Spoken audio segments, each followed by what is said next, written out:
বিজেপিতে বড় আসন্ন, নজরে হাইভোল্টেজ বৈঠক। বিজেপিতে বর্তমানে দফায় দফায় বৈঠক চলছে, যা সাংগঠনিক নির্বাচনের প্রস্তুতির ইঙ্গিত দিচ্ছে।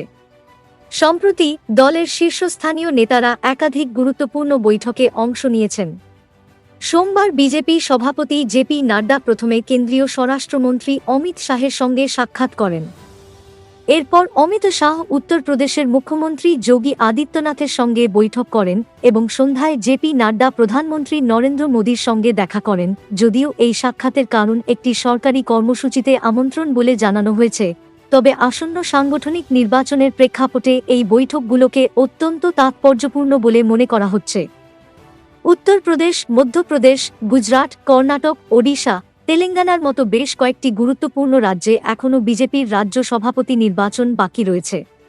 দলের সংবিধান অনুযায়ী কমপক্ষে ১৯টি রাজ্য এবং কেন্দ্রশাসিত অঞ্চলের সভাপতি নির্বাচন সম্পন্ন হওয়ার পরেই জাতীয় সভাপতি নির্বাচন করা সম্ভব। আগামী ১০ দিনের মধ্যে এই রাজ্যগুলিতে নতুন সভাপতির নাম ঘোষণা হতে পারে। এই নির্বাচন প্রক্রিয়ার মাধ্যমে বিজেপি তার অভ্যন্তরীণ গণতান্ত্রিক প্রক্রিয়া বজায় রাখতে এবং কর্মীদের নেতৃত্ব বিকাশের সুযোগ দিতে চায়।